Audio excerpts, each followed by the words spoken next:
Now, Parliament has approved the Finance Minister's request for a suspension of the Fiscal Responsibility Act. The minority withdrew its position earlier on. Now, the Act says the Finance Minister should be censured and removed from office if the country's budget deficit hits more than 5% of GDP, unless under extraordinary circumstances. Now, the minority has served notice it will trigger processes for the minister to face sanctions. But today, the House approved a suspension of the Act without any objection. Parliamentary correspondent Joseph Opoku-Gakpo joins me with some details on this particular development. So, Joseph, if you could hear me, the minority appears to have backtracked on its move to trigger processes to suspend the minister. Why this decision? They have. For the minority, the higher issues having to do with the COVID-19 disease is something that they relooked at again, and that's how come they came to the conclusion that the additional expenditures, as the finance minister laid out, was actually necessary going forward. So just to give you a bit of details on the report of the Finance Committee that the House approved, the committee observed that there's been a situation where the COVID-19 situation has really hit the economy. They would have to revise things like the expected GDP growth downwards. Government will need to spend money on a number of things to deal with the COVID-19 situation, including the COVID-19 preparedness plan, invest more money in health infrastructure, the coronavirus alleviation program as well. Government will be spending money on that, as well as a number of other things, including the capitalization of banks and all. And so the main reason for which there was the backing down by the minority, they explained, is that they think the necessary justification came from the finance minister in terms of needed expenditures to deal with COVID-19, as well as other possible expenditures, which are captured in the 11.8 billion cedis supplementary budget that the finance minister had requested for, which again, the finance committee has recommended that the House approves of that, but the real approval on the floor of Parliament will be done tomorrow. Interesting, but what does this mean for future occurrences? Should a minister spend beyond the limit? Essentially, the waiver, as I was requested for, is specifically for this particular year, throughout this fiscal year 2020. The indication is that if it becomes necessary that more such relief is sought going forward, then that will be done.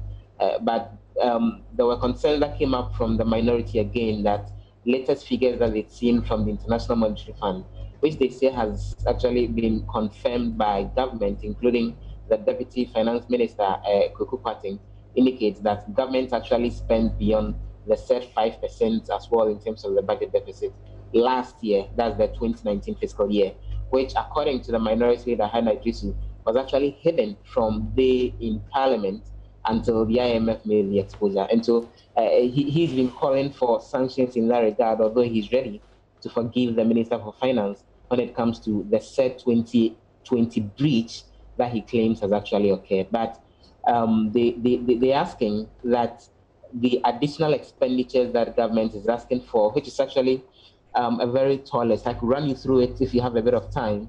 But they think that those expenditures are things that government should be very much prudent with, because from the document that we're seeing here, Charles, a lot of the money is not specifically going into COVID-19 related expenditures, but things like expenditures having to do with security, expenditures having to do with statutory institutions like the Electoral Commission and Parliament. So, for example, the 11.8 billion supplementary estimate that government is actually asking for, the Parliament of Ghana will receive 50 million Ghana cedis as additional support. The security agencies are receiving about 1.1 billion. Interesting. The National Identification Authority is receiving about 300 million, which the minority makes the point doesn't have anything to do with COVID-19, hence the need for government to streamline those expenditures and ensure they are prudent enough. Interesting. Well, we understand the Energy Minister, Peter Amewu, says the government has placed a moratorium on the signing of a new renewable energy agreement. Tell us more about that. So he's actually been responding to questions here in Parliament on what is being done as far as investment in renewable energy are concerned. And he's been explaining to MPs that when they came into power, they saw a situation where when it comes to power purchase agreement for renewable energy, there was agreement to the tune of 2,265 megawatts, which they say was in excess capacity of what the nation can actually accommodate, which is around 515 megawatts. But he says they were more worried about the price at which Ghana was ready to buy those renewable energy sources. For example, he says that the cost as had been negotiated was somewhere between 19 kilowatts per hour and the minimum was around 12 kilowatts per hour. But government actually has a goal of producing, or for that matter, buying renewable energy at 10 cents per kilowatt hour, which he says the old ones were very much on the high side. They renegotiated some of them.